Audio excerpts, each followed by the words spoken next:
Good morning. Welcome to another edition of the Willie Bragg Show. I'm Willie Bragg, your humble host, and I am here to talk about the first year anniversary of a network called the Indie News Network, INN.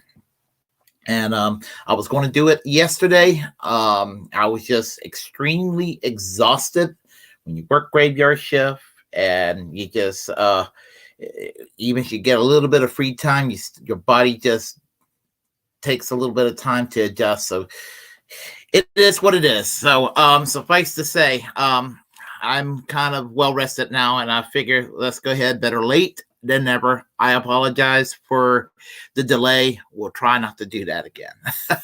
So let me just say that in the age of social media and in the age of the online left, just watching the programs. I don't want to sound like a broken record doing this for the past 3 years, almost past 3 years myself, what I've been doing, noticing that there's been a shadow ban by YouTube against independent content makers. I'm going to focus on the left, because we're being silenced, and I don't like it. I don't like anybody being silenced, no matter what side of the fence they're on. But I'm focusing on the left because, the misnomer in the public out there is that there's no cancel culture being committed against people on the left. That apparently the leftists get the free ride and all the exposure, and they get all the access to the public, which is not the case. And that's why I do my little tiny part to do this program here. And so what I've been noticing, especially in the last probably the last 5 or 6 months, maybe, and I knew they were around for as of last year, but I started paying closer attention maybe in the last 5 or 6 months. Is this new network called the Indie News Network. And I am impressed with what I have observed so far, and to basically a network to help independent content makers, because even when it comes to the establishment, and I use the word establishment these days, even though they were edgy a decade ago, your heavyweights such as the TYTs and your Sam Cedars and your David Packmans and your Kyle Kalinskis and your, now these days, Bosch and all of these folks, they are kind of your establishment gatekeepers, and they will they don't like competition, so smaller, even they kind of keep this smaller. They don't want to acknowledge some of the smaller channels. I have noticed that, unless it's one of their own, then they will. They might allow some of the smaller channels a seat on their table if it's one of their own. But usually they don't like somebody coming out of nowhere to kind of step on their toes. They don't like the competition. So they kind of are almost behaving like the kind of media that they were rebelling against initially. And I don't want to make too much of a villain out of them, because I think that the ultimate villains in this case would be the corporate media, the corporations that control the media, and those corporate dollars. They feed into the troll, and they basically do everything they could through algorithms and through advertisements or lack of thereof, where content makers have to make their own or get their own source of income. Because it used to be that you could get paid through advertisements, and around 2017, what they call the apocalypse, that a lot of people's livelihoods were in danger. Some people had to give it up. Some people had to take it at a loss. Some people had to go and move on, but do it in a way where they had to go seek their income elsewhere. And through donors, individual donors.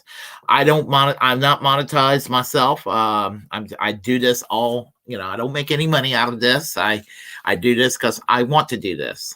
And that's what it comes down to. But even those that do it out of passion, they're not going to allow us to. They're not going to allow us to have access to the public in a very merit-based sort of way. I mean, you hear people say, we're a free market society, let the best ideas move forward, and all that. They don't believe in that. They don't, because if they did, a lot of people in alternative media will have an equal footing, but they don't. It's they kind of done to alternative media what they have done to minor parties, trying to squash it out of existence by trying to marginalize it, make us look like we're the fringe. And so the mainstream narrative is, it's always, it's the culture wars. It's always, the culture wars between the fanatical far right and the basically the virtue signaling but empty gesture oriented woke left that engages in activism that doesn't really cost anything to the corporations, and things that's going to make a difference to people's lives from all walks of life, regardless of what your standing is in life, whatever race, ethnicity, religion, sexual orientation, or whatever demographics or situation you are in life, where we all have this in common, that corporate power and capitalism, especially the way it's set up here in the United States, dictates the terms, and they know how to keep us all divided. And so that's why I wanted to go and do this video. It's going to be a little bit long, but I think it's important to do this video. So Indie News Network celebrated their first year anniversary. So what I'm going to do is I'm going to go play you a little bit. I'm going to start with essentially kind of like a little bit of a taste of most of the people, not necessarily everyone, and I don't mean to leave everyone out or certain people out, but just basically give you a taste of people who are involved with this network, and a little bit of a hodgepodge of some of the personalities that are involved with this network, and acknowledge the work they're doing, because I believe in the work they're doing, and I think that they have something to offer. So what I'm going to do is I'll start with the basically an introduction to INN. So give me a quick moment here, and we will get settled in and get started. All right, let's see. Okay, we'll start over here. All right. Okay. All right. Let's start it. Here we go. We want to have just an off-the-cuff chat between you and me. Us. We want to talk right down to earth in a language that everybody here can easily understand. We're live. We did it. We pressed the buttons. We did it. Yay. Yay. Yay. Somewhere. Yay. Yay. Everybody. Indie News Network, a collaborative family of independent content creators. It's American tradition. It's indie. It's Jesse. What's up, everyone? What's up, Space Monkeys? Welcome to Political Flight Club. I'm Robert Durden. It's good to be here. Finally, I'm on Extra Bulla. I'm to Tommy of the YouTube channel To Tommy's Diary. Welcome to another episode of the show your parents warned you about. It's Rivera in the Dark. This is the Tommy Nation Politics. Hey guys, Tommy Nation Politics. Welcome back, everyone. Politics is Survival. Hello, my name is Lucy from Good Moon Red Wine, and I'm very happy to be a founding member of INN. Well, hi, everybody. It is, how do we miss that? We're also available on all your favorite podcast platforms. Again, Spotify. On Twitter and Instagram. YouTube, Twitch, Facebook Live, Discords, and Telegram. And also on Amazon, Apple, Google Podcasts there also. Again, this is it. We use all these platforms to make sure that no one platform can shut us down. That's the other reason for diversification. They're trying to eliminate us. It's kind of cool the way that these indie media networks, they operate differently than these other networks, in that you're going to get honest opinions, you're going to get honest commentary because we're not sold out, but you're also going to get a lot of like unique personalities. At Shutdown Amazon is now either co-opted or has explaining to do. In less than 1 month, he showed up to GQ, Teen Vogue, shaking Aunt POTUS's hand. I still always like to say thank you and shout out to the volunteers and the people that actually make this show happen. I like it better than anything else. Yeah, we know, Nancy. We know. Guys, this is Tommy with Tommy Nation Politics. Free thinking, innovative, and open-minded new independent progressive media. We'll see you next time. This was the Politics of Survival. And keep questioning everybody's motivation and make everybody next week and podcast. Hi, everybody. Don't vote Democrat. Keep listening to what little birds have to tell you. Please wash your ass. Keep fighting that good fight out there, guys. I'll talk to you later. Okay. Hold on a second here. We'll get right back. The sound was a little low. I apologize for that, but that's just an example of what you get when you go on INN. Some of the people, and as I said, they provide a pretty good content, a pretty good take on politics, and they're there to kind of put people's figuratively speaking, put people's feet to the fire as far as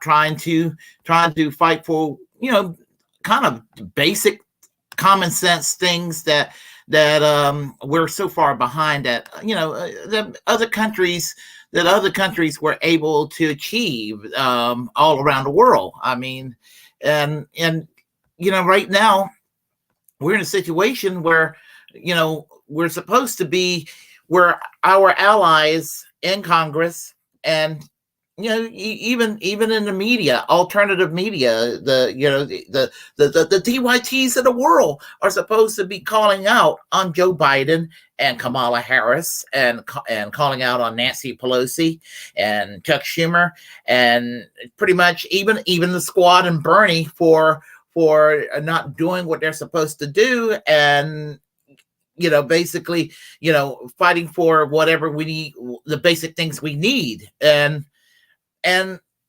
they're pretty much, as I said, with the corporate Democrats have turned their backs on the left, and you got controlled opposition. Sometimes I do think they're controlled opposition when you deal with the TYTs of the world, and they're pretty much telling their audience, hey, just be patient, just be patient, just be patient. And I'm going to tell you, I have been patient for many, many years. I'm one of the most patient people you can imagine, and I expect better from our progressives in Congress, and I even expect a little bit better now these days from the Democrats, the mainstream Democrats, and they're not doing it. I mean, and sometimes I feel like, I felt like back in 1993, 1994, when I had that wake-up call on what a letdown Bill Clinton, the Bill Clinton presidency was. And I knew that maybe the Democrats were not the way to go. So, anyway, I would like to go and kind of introduce you to some of the personalities on the network and give you, as I said, a little bit of taste of what everybody has to offer. So we will start. Let me find it here. Give me a moment. Let's see here. I think this is where the way that they set this thing up on YouTube these days. And by the way, subscribe to Indie News Network and subscribe to the affiliates, their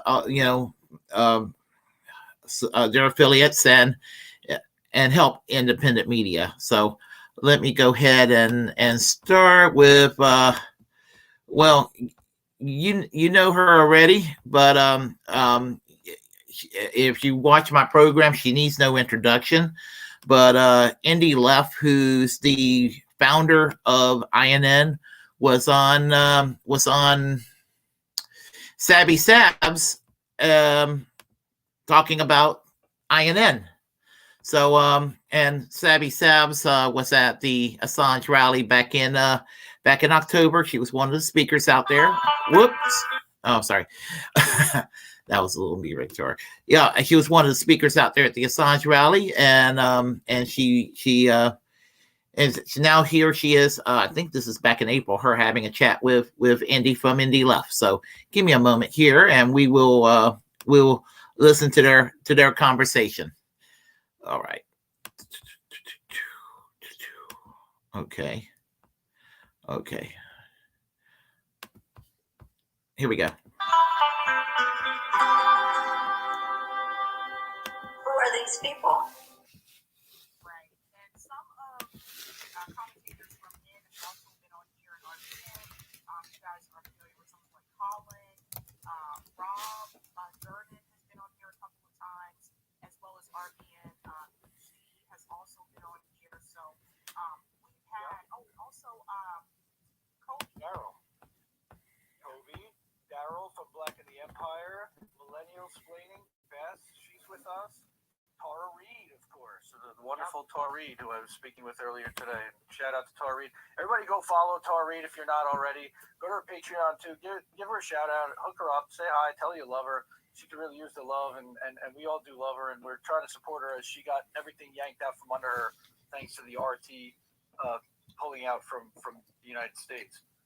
Kris Legion. Angel Rivera was actually censored off of Twitter today. what? Silly. Yep, his Twitter account's been suspended for 6 days. And of course, no, can't forget to mention Warren, Uncle Warren, and my brother Reef. Reef is the other half of the engine that makes INN and Indy Left go. He's a lot of the tech guy behind the scenes, and he does 3 shows himself now, and he wasn't even streaming a year ago. It's pretty wild. He just learned all this stuff, and reached out to all of them and said, hey, you know, why don't we kind of collectively put our heads together? And there's strength in numbers, and we can help each other with production, and we can help each other with guests on each other's shows and sharing links when we go live and talking about audiences and sharing moderators for streams. And it's been awesome. So we came together and we called it Indie News Network, which kind of surprising, right? You've heard of a lot of our channel members. Everybody has an independent channel of their own where they're creating their own content, and then they also contribute to this central entity where there is a central YouTube channel and a central Substack, so that we can publish and kind of collectively share with each other's audience. But we also do kind of like RBN, and inspired by what you guys have done. Again, we're trying to counter the 15 companies that control what everybody's seeing, thinking, and hearing outside of our 100,000 to 200,000 people that follow all of our channels, right? It's incredible to see everybody kind of come together and flourish and grow and support each other and be a team and become a family. And that's really what this whole space is. And that's what we have to continue to grow it to be. Kumbaya, right? But it actually does happen. I enjoy it. Okay, let me turn that volume down a little bit. It was a little bit, the volume was a little loud earlier, so let me turn my volume down. So my apologies. Let me do this. Okay, I am back. So anyway, yeah, that's an example right there. He's giving, Sabby Sabs, who's a friend of INN. That's, I'm assuming that was her first introduction. I guess that might have been her first introduction. She might have known about INN previously. I would guess that I'm not so sure about. But anyway, giving you kind of an evolution of what's going on with this network is an exciting idea. And, and I just, as I said, just watching some of the content makers, some of the people on the channel, just kind of, they're pretty much kind of trying to keep the public accountability, going, and that's really what needs to be done. So what I'm going to do, Saturday they did their 1 year anniversary with most of their content makers. What I'm going to do is I'm going to play a few, not all of them. And anybody that I omitted, is nothing against them. It's just time constraints. So everybody that I'm playing is just that I'm just going to play just a short little smidgen of their videos, just to give you a taste of what some of the personalities are like, and urge you all to check them out. So we're going to start off with Kris Legion. Yeah, right. Yeah, I think we should start off with Kris Legion. He always provides pretty good content, and he's actually helped my Twitter account go spiked up on my Twitter account with new followers. So thank you, Kris Legion. So give me a moment here, and let me go ahead and get everything set up for Kris. Give me a moment. All right, and we will get everything set up. All right. Let's see. All right. Okay. Right? Yeah, right there. Okay. All right. And we will get started momentarily.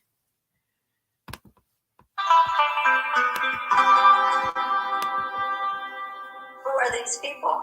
Hello, everyone. Thank you, Independent News Network, for having me here on our first year anniversary.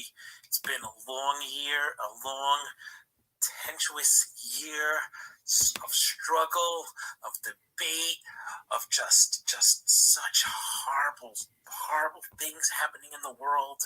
The fire, the brimstone, cats and dogs dogs sleeping together, whatever the case may be. It's been crazy, right? Liberals have become pro-war mongering, like fascists supporting Nazis in Ukraine.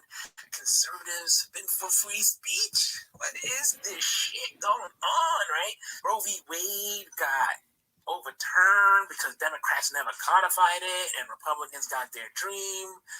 Joe Biden is losing his mind. The guy can't even talk 2 words. The guy's tripping over things. He's farting in front of people, shaking hands with invisible people. He's falling off of bicycles. I don't know what's next going to happen with the poor guy. Nancy Pelosi, she's leaving. Thank God, finally. Yes. And of course, Henry Kissinger is still alive. So it's been a crazy year. And I want to thank everyone at the Indie News Network for letting me take this crazy ride, because ever since I got on Twitter, I've got to enjoy the massive amounts of trolls, from Bernie supporters to AOC supporters to liberal blue MAGA supporters, and even those few MAGA supporters who think that liberals are leftists. I get all their love every day, wishing me that I die in a terrible car accident or something. I don't know. But it's been great, and I have a lot of fun so far. I have a lot of fun because Indy and Reef approached me about 8-9 months ago, and they said, "Hey, Kris, do you want to join our network? Because we're a small independent media and we are getting attacked and everyone's doing their little channels and they're not going anywhere. But if we stick together, we join up in a network, we can actually achieve and beat the algorithms, beat all the censorship that is there to destroy us and to keep us out, right? So that CNN and MSNBC can come in, take over all social media, and then pretty soon it will be so expensive you'll need such a professional recording studio just to do a podcast on YouTube that nobody will be able to afford it. Like Elon Musk, he just starts charging blue checks $8,000 an hour, but he's going to extend that to everybody, and then the price is going to go up and up and up, and then only the privileged few are going to be able to go on Twitter, are going to be able to post on YouTube, are going to be able to post on all these social media platforms, because Elon's going to buy it all, or someone is going to take all of social media, solidify it into one entity where you'll have to pay to be on it. And guess what? No one's going to be able to afford it except for big media companies, because you probably need advertisers to stream. That's right. It's going to be crazy. So, and he has a damn point, which is why independent media needs to get together and hold on a second. Which is why independent media needs to stick together. All of us in independent media needs to stick together in various networks. Those who have similar views and want to pursue that, we need to just go ahead and to band together to make sure we can overcome some of these obstacles. And I didn't really put that into consideration until he said that, when I saw that speech that he just gave, that I decided to share with you, which was really important. They're going to go and try to turn social media into a commodity, to where only the affluent can do this. They hate it when people break through the system and start to talk about real things that applies to real people, that makes life better for the people, because they don't want that.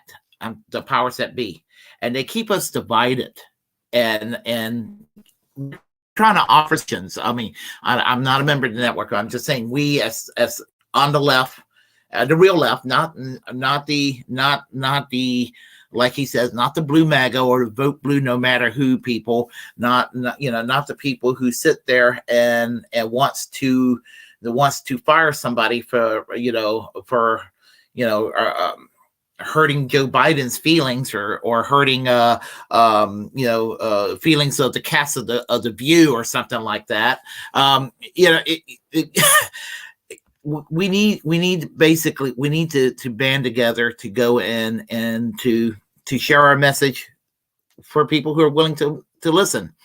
And that's why we need independent media, and we need it stronger than ever.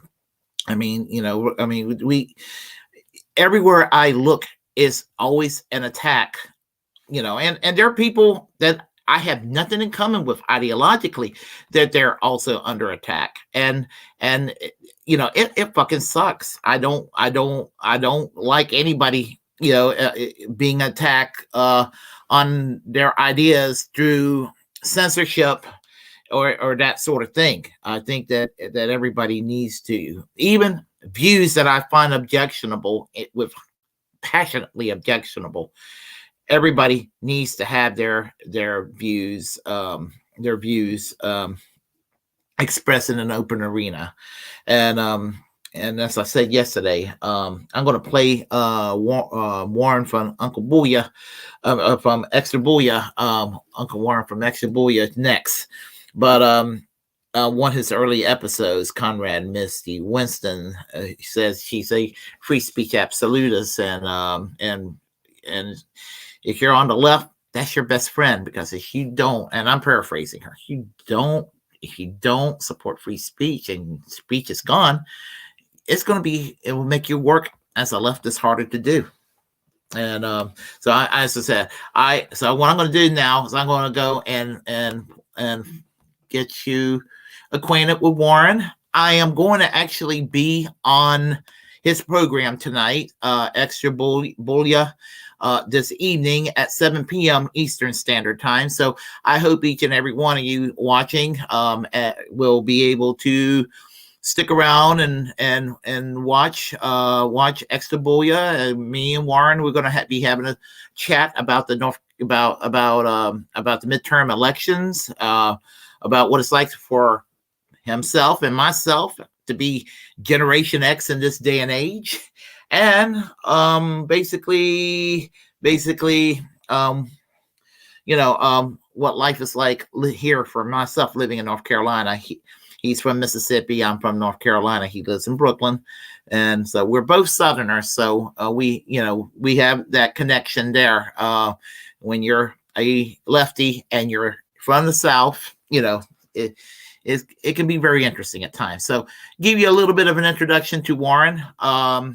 Warren Dearman, known on Extra Booyah as Uncle Warren. Hold on 1 minute. 1 minute. Okay. All right.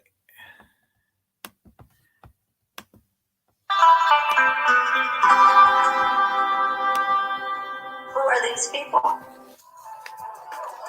Great party. Have a good time? Yeah, I'm enjoying it too. It's nice. Oh, hi, kids.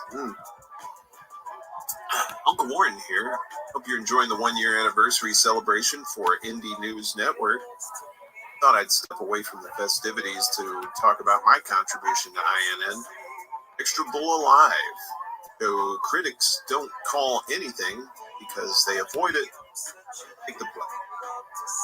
Now, I was inspired to start live streaming in June of last year by shows I've been enjoying over the years, such as The Combo Couch, Slow News Day, and others. Always wanted to host my own form of interview show, but with a more comedic twist. A few months later, I was approached by Reef Breland and Indie Left about joining INN. Briefly at first, I thought it might be a pyramid scheme like Amway or voting. But I came to realize that the guys were on the verge of creating something really special, and I wanted in. Since then, I've not only gained a network of content creators to collaborate with, I also found a family that I dearly love.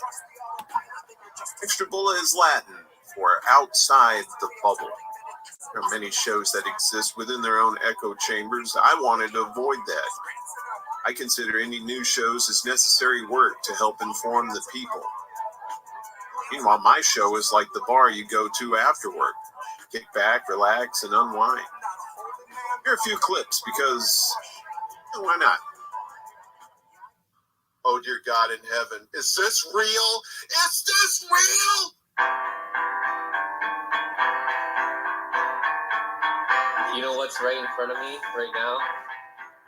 Yes! Good punk rock and real hip hop and clean LSD and coast to coast AM. What a difference it would make if we got rid of student debt, if we got rid of medical debt, people can actually then focus on careers they want to do.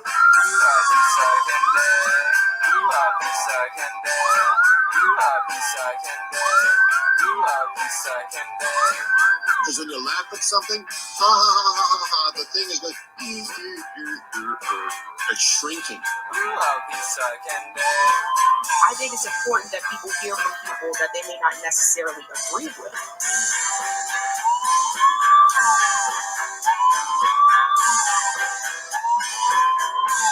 Hello, Jolly. Well, hello.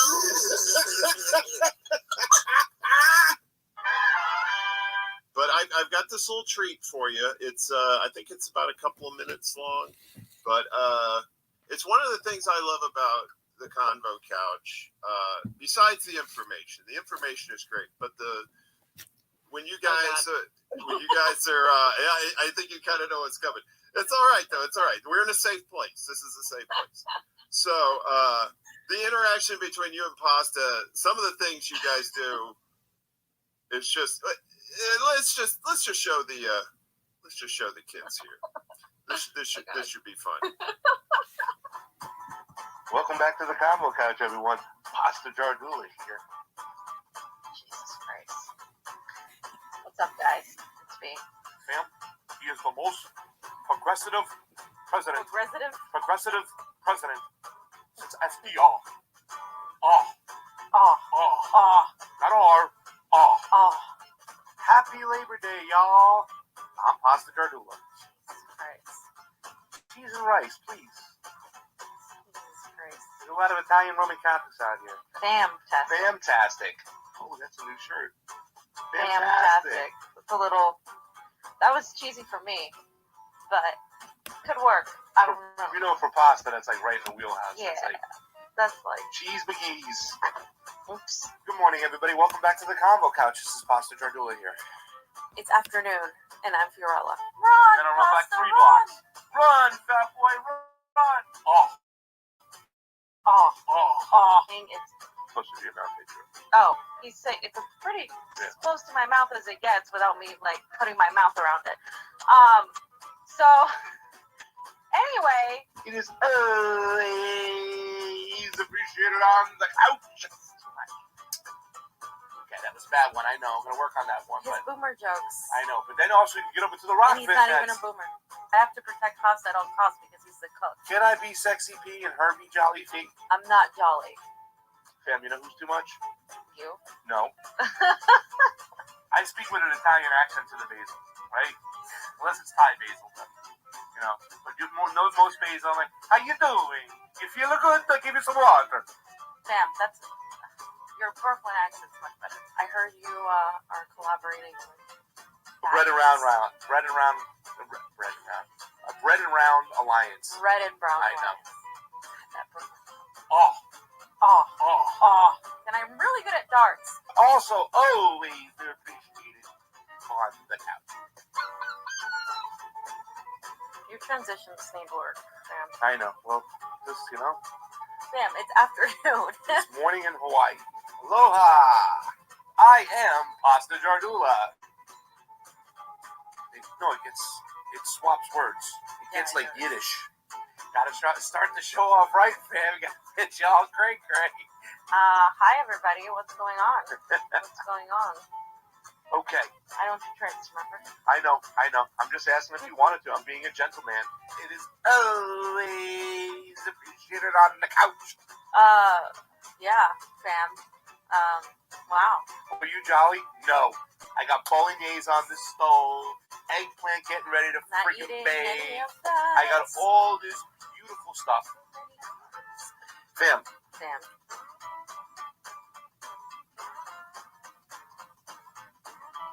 It could be funny. Good. It could be funny. Oh. Not R. Oh.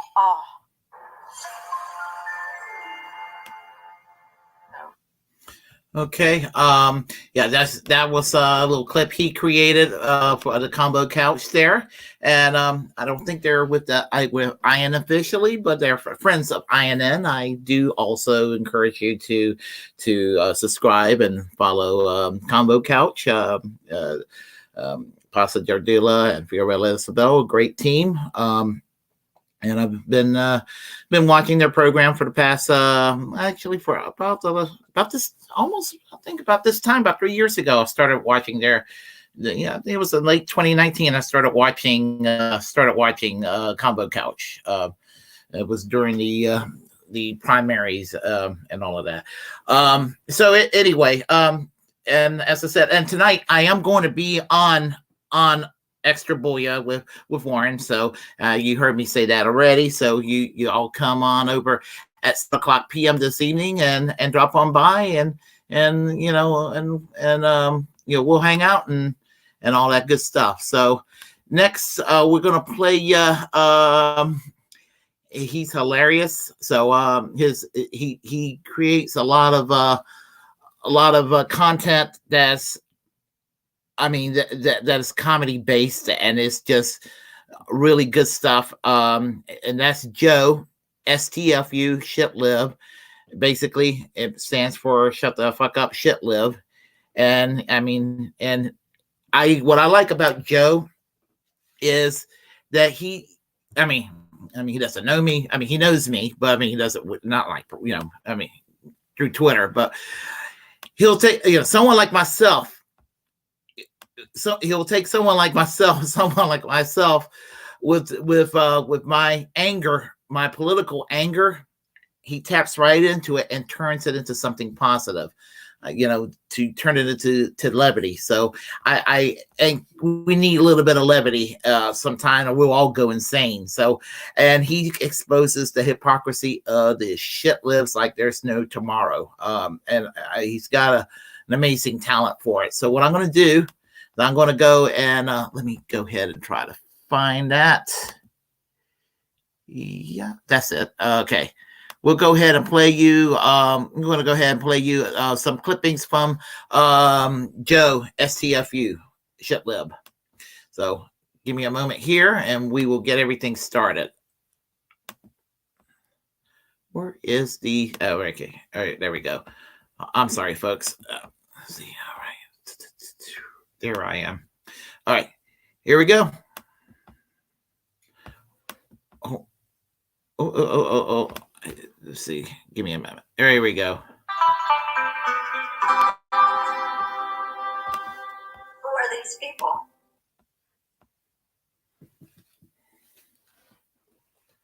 So this guy puts these videos together, and I learned things from them. He put this together. It's the STFU shitlib on Twitter. I don't know his real name. His name is Tom, I think. Joe. I'm sorry, Joe.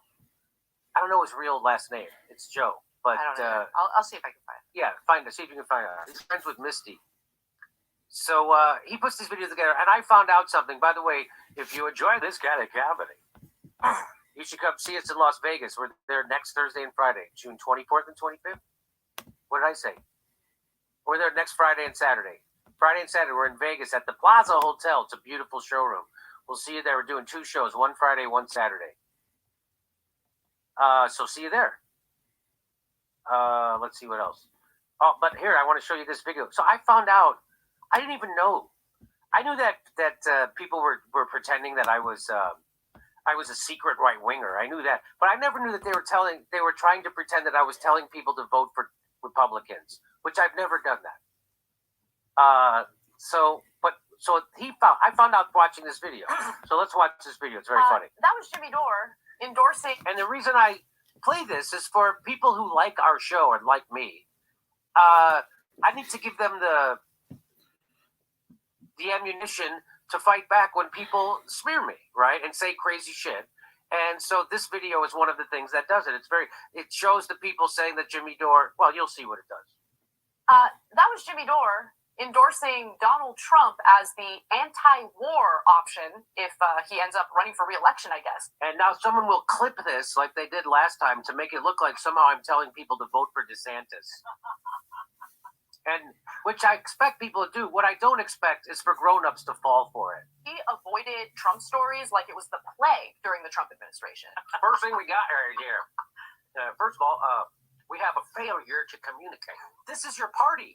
This is exactly who you guys have been since Nixon. This is the 30 years of the Southern strategy. Because now your main job is to fillet Republicans all day long. I hope you're having fun. The Southern strategy, which was invented by Richard Nixon, which was just scaring white people about black people to get them to vote for Republicans. But over the years, his content started to shift. He never criticized Republicans. I don't criticize Democrats because I favor Republicans.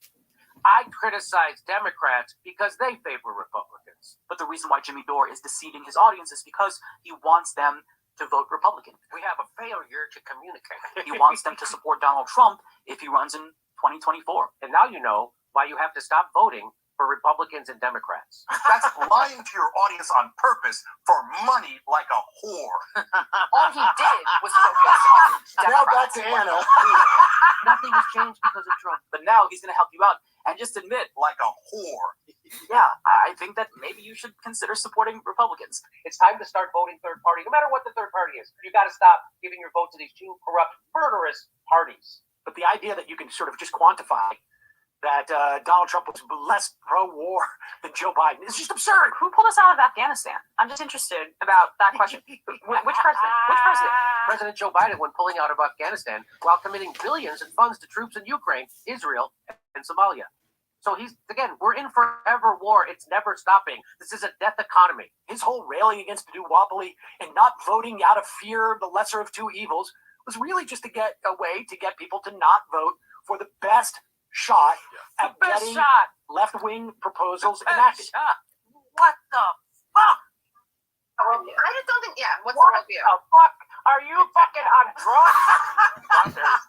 You're nuts. He's sitting there trying to help the Republican Party in every single way like a whore because he loves Trump so much and he thinks he's so anti-war. Like a whore. You would think it would be 57 progressives voting against it. But that's what I mean about the flip. Now, instead of having 57 progressives vote against war, we have 57 right-wing conservatives vote against war. I mean, if you think Jimmy Dore is a leftist at this point, you need to get your head checked. He wants to sheepdog people into the Republican Party. Like a whore. You don't think he's a con man? You just want a fake hero. I get it. Everybody wants a hero. I wanted Bernie. Bernie was my hero in 2015, 16. I know what that's like. But you got to face the music when you see who they really are. Bernie has proved over and over again he won't actually cross the establishment. So does Donald Trump.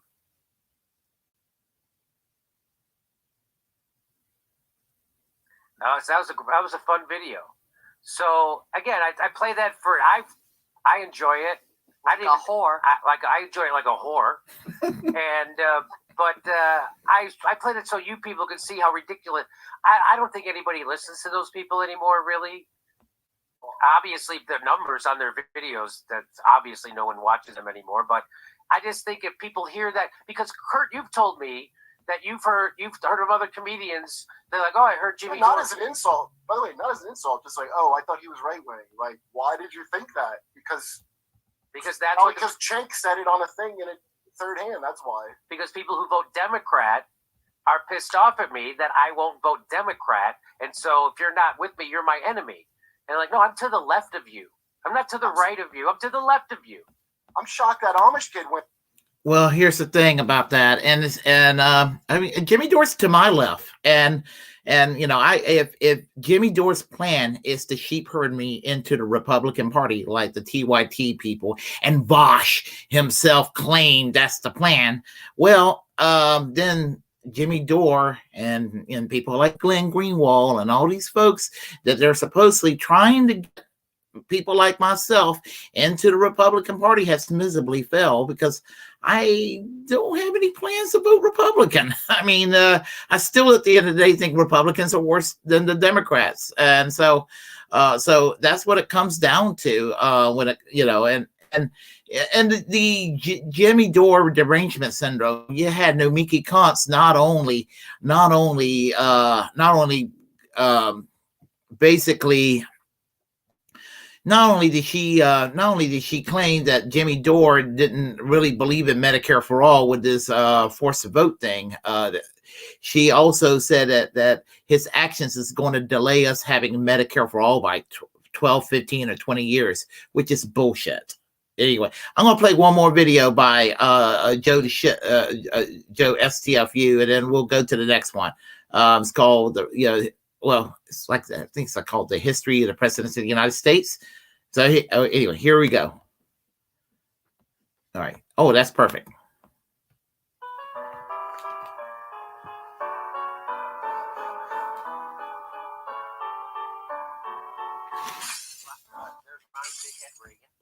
Reagan had always been admired for his honesty. Behind Jimmy Carter's back, the Reagan campaign worked out a deal with the leader of Iran's radical faction, Supreme Leader Ayatollah Khomeini, to keep the hostages in captivity until after the 1980 presidential election. That's treason. They most certainly tipped the results of the 1980 election in Reagan's favor. You fucking failure, you buffoon! So that's who Reagan was. Reached his right hand around to my behind, and as we smiled for the photo, he asked the group, do you want to know who my favorite magician is? As I felt his hand dig into my flesh, he said, David Copperfield. That's the photo. There it is. There's his hand, David Copperfield. There's his face. He's trying to get a little boner. He turned hospitals into death rows for infants. He widely used depleted uranium, causing cancer rates to skyrocket. He made Iraq a mass graveyard, and the killing hasn't stopped since. You fucking failure, you buffoon! I want you to listen to me. I'm going to say this again. I did not have sexual relations with that woman, Miss Lewinsky. Former President Bill Clinton. George Herbert Walker Bush couldn't get NAFTA passed. Bill Clinton could. They couldn't repeal Ronald Reagan couldn't repeal Glass-Steagall. Bill Clinton could. I did not have sexual relations with that woman. With that woman. You fucking failure, you buffoon. I gotta get to this real fast. By the way, it's a big club and you ain't in it. There you go. Fool me once. Shame on you. You fool me, can't get fooled again. And the decision of one man to launch a wholly unjustified and brutal invasion of Iraq. Of Ukraine. Those weapons of mass destruction got to be somewhere. Look. See, that's George Bush. He's looking underneath a desk, and he makes a joke out of that we created a lie to invade a foreign country and kill 1 million people. One survey found that most Americans thought Iraqi deaths were in the tens of thousands, but our calculations, using the best information available, showed the catastrophic estimate of 2.4 million Iraqi deaths since the 2003 fucking failure, you buffoon! And he gives a piece of candy. Isn't that nice? The people are going crazy. Look, there it is. There's the candy. I got to get to this real fast. By the way, it's a big club and you ain't in it. There you go. In the immediate aftermath of 9/11, we did some things that were wrong. We did a whole lot of things that were right, but we tortured some folks. Barack Obama became president. He had complete control of government. They had a filibuster-proof Senate. The Democrats did for at least a couple months. And what Barack Obama did was pretend that his hands were tied. They weren't. And he did it on purpose. One of his moderate Republican policies was to bail out the banks on the backs of middle-class and poor homeowners while making them foreclose, by foreclosing on 5.1 million houses in America. He didn't bail them out and help them. He screwed them. You know I'm bought. Come on. My whole cabinet came from Citigroup. You know that. You saw the WikiLeaks email that revealed that my entire cabinet came from a fucking office at Citigroup. You know that, right? He took 2 wars and made them 7. He increased the military budget. He took the banks and made them bigger. That's what he did. You fucking failure, you buffoon. Look, there it is. There's the candy. I got to get to this real fast. By the way, it's a big club and you ain't in it. There you go. This picture of staff is Then like... they say he left troops in Syria. You know what I did? I left troops to take the oil. I took the oil.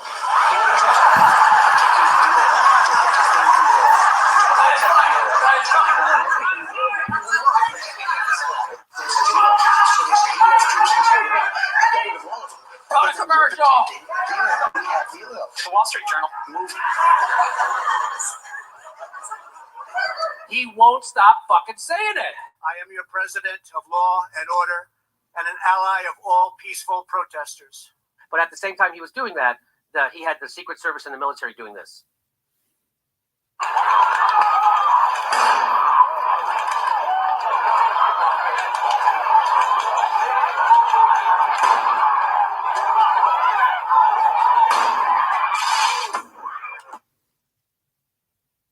That's what Trump is doing to citizens of America, peacefully protesting outside the White House. And why did he do it? So he could get a photo op. So if you're okay with what Trump did, you're not really an American. You don't really care about American values. You've been manipulated by a propagandist like Trump. And you're protecting a guy who's fucking you in the ass. You fucking failure, you buffoon. I gotta get to this real fast. By the way, it's a big club and you, I did it.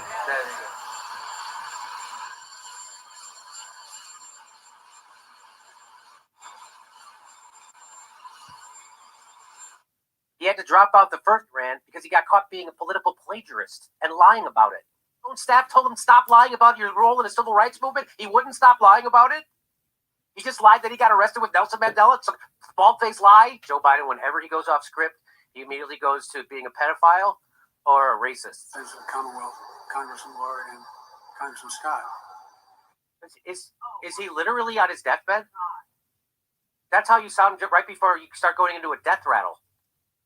I want to say it's great to be here. I want everyone to know I don't have any regrets. You fucking failure, you buffoon. I gotta get to this real fast. By the way, it's a big club and you, I did it. There you go. We're the evil empire. We are. Again, they're all maniacs. They're all horrible people. They're all evil.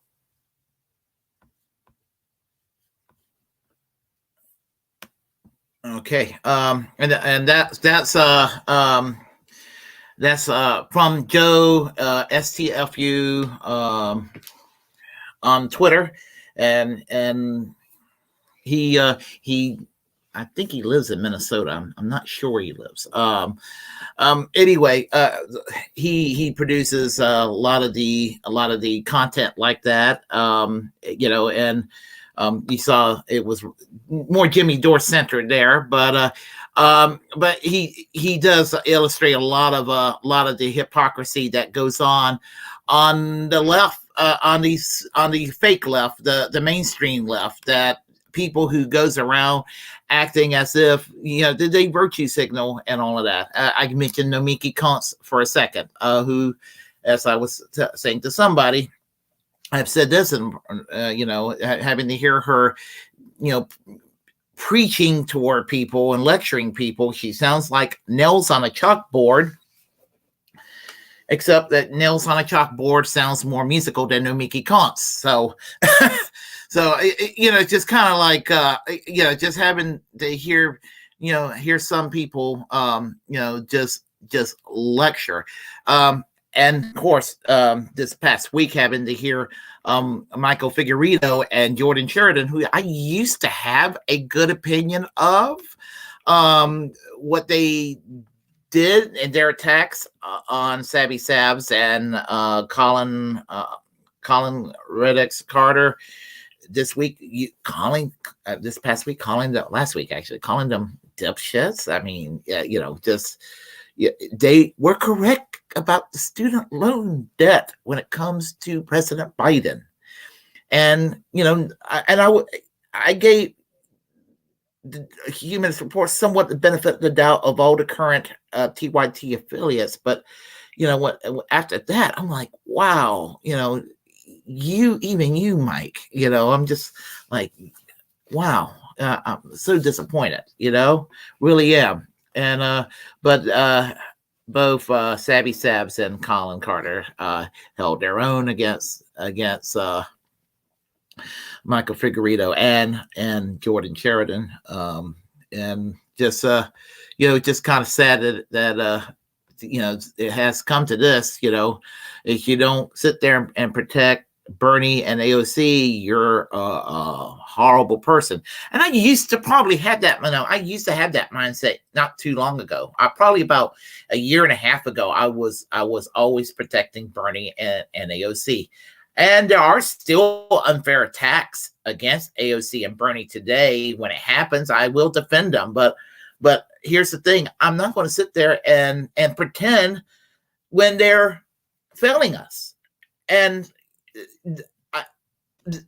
you're not the real left if you're going to sit there and put people in power like the squad, and then just sit back and just virtue signal and pretend they're fighting for us. I mean, you got to go and have people really, really fighting for you. So let's go ahead and play another one. His name is Robert Durden, and he's another one that let me go ahead and we're going to play a few more. As I said, I'm not going to play everyone because we just have time constraints, but I just kind of want to give you kind of a cross section of people from this network to kind of get you acquainted, roughly. So give me a moment here. All right. Okay. We'll get everything set up momentarily, and we'll go ahead. Here we go. This is Robert Durden introducing. He's doing what's called Robert Durden's roast. Here we go. Let me get started here. Okay.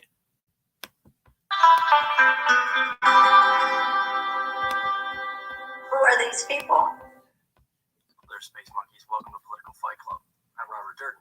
Today we're going to do some news, and we're going to have some fun at the end of the episode, so stick around for that. This is an INN exclusive, and we're going to make fun of some people for the first time in a while, meaning I'm going to make some jokes. It feels pretty good, actually, so you might want to stick around for that. First and foremost, let's just talk about what happened in the midterm elections, where I was right and where I was wrong. I was right on what was going to happen. I thought that the Democrats would probably lose the House, but they would maintain the Senate.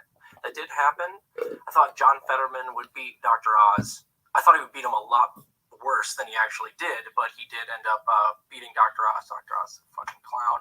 And John Fetterman seems to at least convey some sort of like an everyman cadence in the way that he dresses. I thought that he would actually do very well. Where I was also wrong was that I thought the Democrats would get wiped out in the House. They did not. It appears as though it's going to be a 50-50 tie in the Senate, maybe 51-49 Democrats. And in the House, I thought that the Republicans would pick up 20 or 30 seats. It doesn't look like that's going to happen. They still are going to pick up seats. Democrats are going to lose seats. And it might be a 218, 217 dealie where the Republicans have a slight edge. Right now it's 211 to 203 as of today. So I don't know how that's going to turn out, but it looks like the Republicans probably are still going to take the House. They have a good chance. And it's going to be a very slim majority, which means exactly what we were talking about.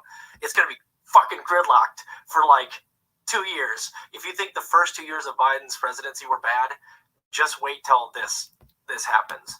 Another thing that's going on is because the House looks like they're going to have a new speaker, Kevin McCarthy, more than likely, it appears as though the Republicans in the House, the Freedom Caucus, the far righties are already using their tactics to extort things from Kevin McCarthy by withholding their vote for him as speaker. So they're doing a force the vote, and they're going to get some things because they're actually using this tactic that the squad failed to use 2 years ago. It's already happening before our eyes, and you better believe they're going to get something for it. That's why they get things done that are absolutely awful, the Republicans and the far right, but the left never gets anything done because they're not willing to use those kind of tactics against somebody like Nancy Pelosi. So bravo to them. Boo-hoo to the rest of us because it's going to be a very fucking rough 2 years. And it's notable that like Herschel Walker should not be anywhere close to Raphael Warnock, and they're in a runoff. That is not a victory for Democrats. If you're not windmill dunking on people like Herschel Walker, you're not doing well as a politician. Let's just put it that way. And also, if I may, it's weird that the Democrats are like, Herschel Walker is too stupid to be in politics.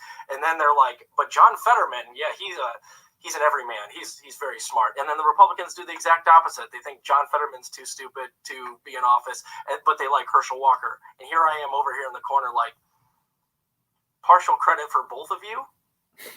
Yeah.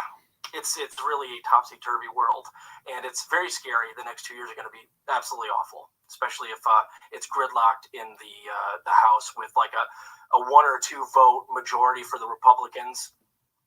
that's going to be awful. If the Democrats maintain their majority, there's a slim chance they could maintain their majority in the House. That would be ideal for me, actually, because then they'd still have a majority, and for another 2 years, they would prove again to the people that they can have a majority and not get anything done. And they promised, remember, if they kept their majority, which they're gonna in the Senate, and if they do in the House, they said they're gonna codify Roe immediately. And I would love nothing more than for them to take over a majority and for everybody to just get super pissed off and try to force them to do Roe, and then they won't do it because they were fucking lying to you. They were fucking lying to all the women out there to get their votes. They used Roe as a weapon to get people to vote for them by creating the anti-Roe boogeyman that is the Republicans, who had no power the first 2 years of Biden's presidency, and the Democrats could have codified it then, but no, they use it as a way to get your vote, and then if they don't do it after they maintain the majority, it just proves what I've been saying for years, is that Democrats aren't going to do fucking shit for you. They're not going to. They will promise you the moon, and as soon as they take power, just like they did just now with the student debt cancellation. As soon as they got Gen Z to vote in huge numbers for Democrats, promising them that little carrot, of student debt cancellation, the next day after the election, a federal judge strikes down Biden's pathetic executive order. That's just the way that we deal with things here. How many times, here's the question, how many times is Gen Z going to allow this to happen to them? Because they're still young. They're getting on that path now that I was on 12 or 15 years ago, where I'm like, the Democrats are actually the moral superior, and they sound like they're going to do a much better job, taking care of people in the working class than the Republicans do. And then you vote for them 4 or 5 elections in a row, or you put your faith in them, try to help them out. Nope. They're going to pull the football out from underneath you like Lucy with Charlie Brown every single time. So I hope all of you Gen Zers watching right now understand that this is what they're going to do to you until you stop believing what they're saying. So, yep. Everything he's kind of said is true. I've been seduced by the Democrats a few times, and I just need to kind of stop that. So, they'll promise you something, and it sounds like, oh, well, this time, and so, he has a way kind of proving, wants to climb on the folks and prove them wrong, and that's why I like to listen to Robert Durden whenever I get a chance. So I'm gonna, as I said, I won't be able to play everyone, and I apologize for that, but I will conclude with the last video with Tara Reade. We know who she is, so I'll go ahead and we'll set everything up, and give me a moment here.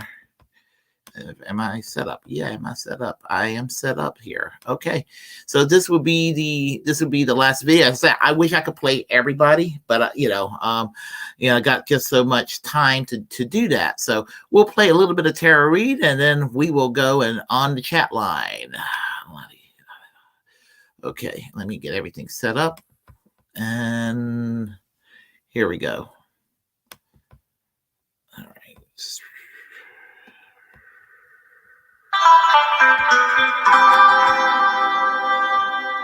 Who are these people?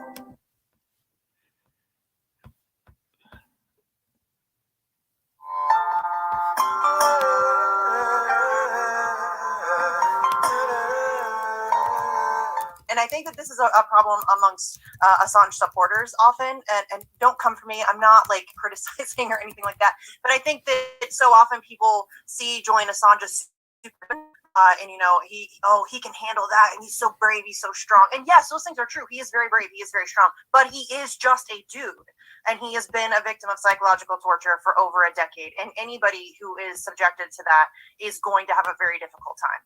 So we need to remember that he is still just flesh and blood. He's not superhuman. He's not, immortal. He's a dude. He's a father. He's a brother. He's a husband. He's a son. He's a friend. He's just a dude. So, he's not just a symbol. I think that that's part of it, obviously, he is being used as kind of the figurehead of the fight against, press freedom. But he is a human being, and his life is valuable and worth fighting for. And also, the UC Global stuff is, I mean, it sounds like a bad spy movie, right? The UC Global is a Spanish security firm that was originally hired by the Ecuadorian embassy to provide security for the embassy and the president's family, in particular his children.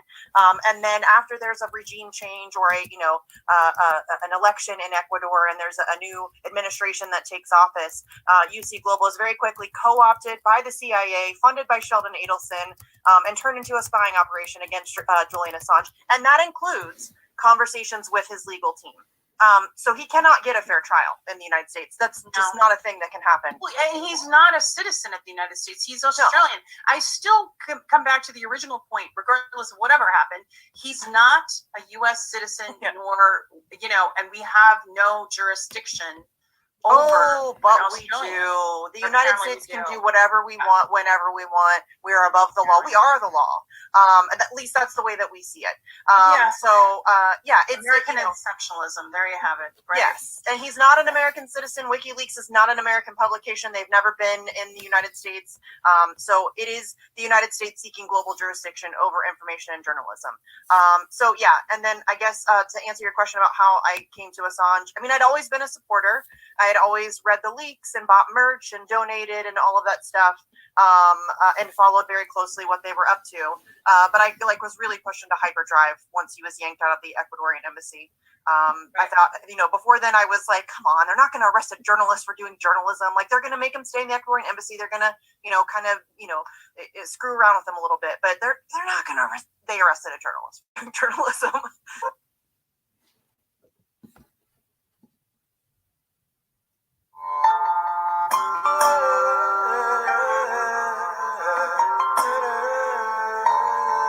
It's on your Substack about how you laid the foundation for the Ukrainian war, how that happened.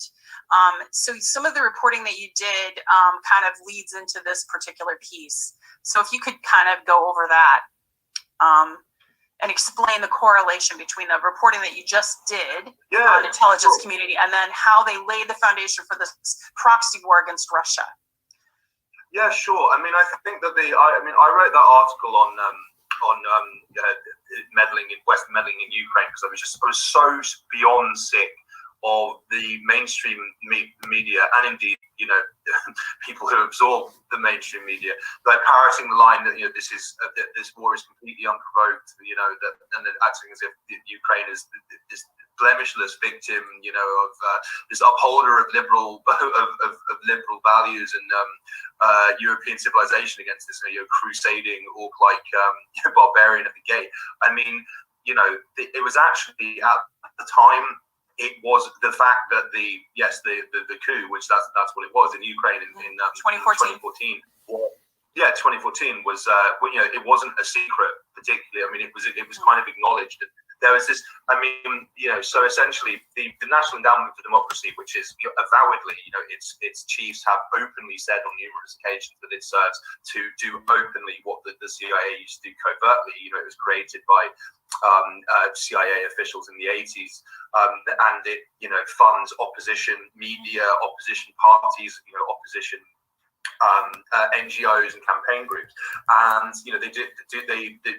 they are only active in countries where the US wants to change the government. There's no NED operations in Saudi Arabia, for instance, and so they in the year leading up to the Maidan coup, NED was funding to the tune of it was in excess of 20 million, which is a lot of money then. 20 million was a lot then.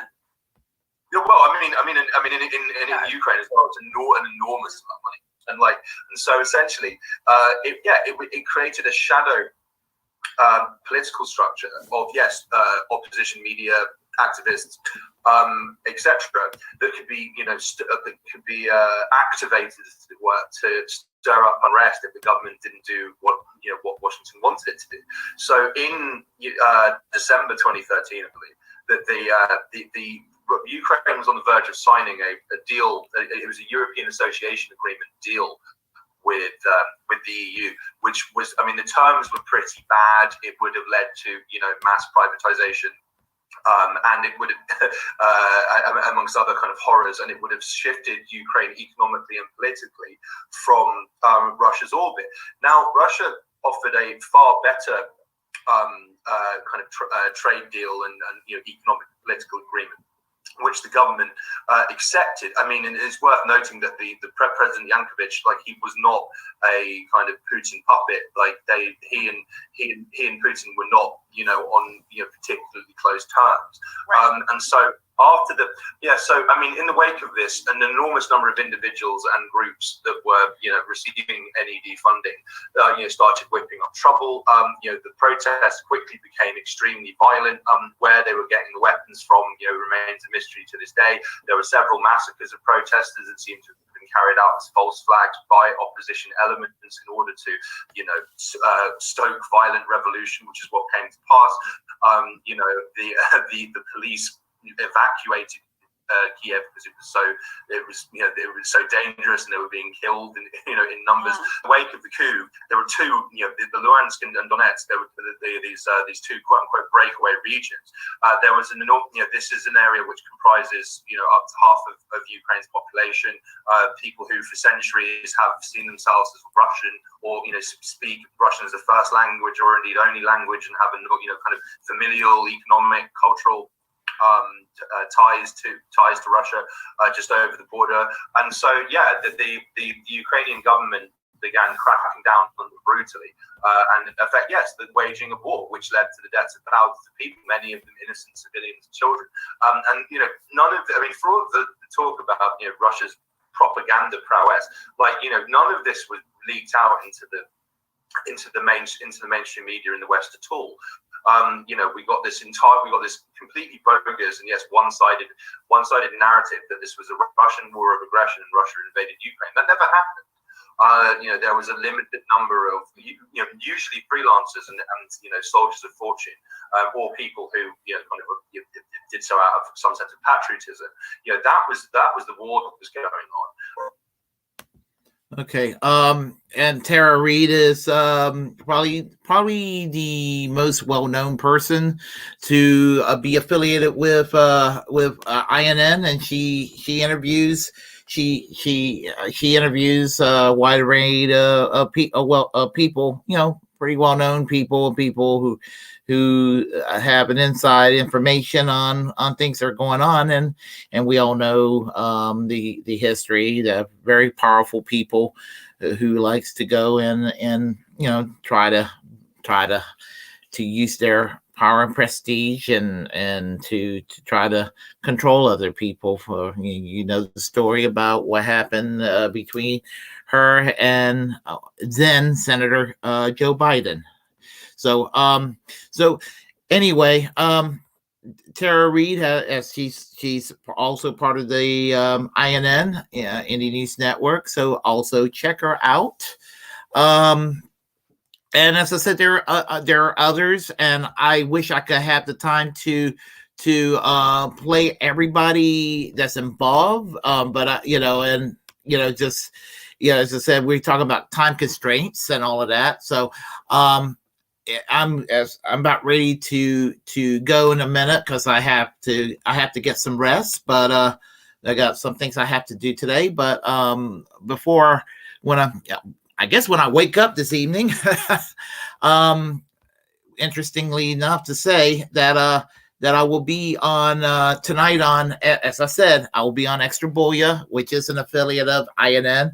Warren will be interviewing me, and we'll be chatting more or less about an hour, and I'm looking forward to this. I watch Extra Bulla. I like his program, The Secret Show. Watch it on the weekends, and whether I'm at work or not, I'll watch the program. And it, you know, as I said, just a great way to kind of wind down the weekend, regardless of whether I'm at work or not. So work graveyard shift, of course. But anyway, that's pretty much what I have to say. And I'm going to put down some links. It may take might not be right away, because I'm about ready to go to bed in a few minutes. But I want to go and urge each and every one of you to go and to support find independent media and do in fact support them and give them your support, because you know, the corporate media is so corrupt and everything. So let's go on the chat line real quick, and we'll start here. I'll start way back. Hot Retarded Chick says hi, and I told her hi way back then. And I don't know if she's still here. I hope she is, but yeah, she says independent media, and it is. Artie says, "Sup, Willie? Hey, Artie, how are you?" And Martha says, "TYT makes my tummy hurt." Yeah, TYT is a bad these days. Let's see. Artie says, "Bro Shank loves talking about whores." Oh yeah, I crack up when he says, "Like a whore, politician, like a whore." Let's see. Right on, Willie. Thank you, Martha. We're on the same page. I thank you. Nomiki Drunkus, and I responded saying that Nomiki comes. It's like listening to nails on a chalkboard. Y'all heard me say that earlier, except that nails on a chalkboard sounds more musical. And gosh, isn't that the truth? And Warren was here. I don't know if he's still here. Oh yeah, he's still here. He says, "Good morning, Willie. Looking forward to our combo this evening," and I certainly am. Likewise too. Let's see here. I'm psyched about tonight's show. I told him, and I am still psyched. Appreciate you, Willie. Get some rest. I intend to. So if you all like what you heard, press like and comment. Comment any way you disagree with what I have to say. We will have a conversation. Feel free to share the content on this channel. As a First Amendment absolutist, it's my duty to inform you to create your own platform and utilize it, because we are, in fact, the muckrakers of our time. Subscribe to my program here on YouTube, on Twitch. Follow me on Twitter and on Facebook. And remember to always reject corporate media, because corporate media has nothing to offer us. And always get a second opinion, get a third, get a 10th opinion, get a 50th opinion. Just remember that what the corporate media offers is not always the final narrative. You know, don't just accept their narrative at face value. That's what gets us in trouble in society. It's why we can't have nice things.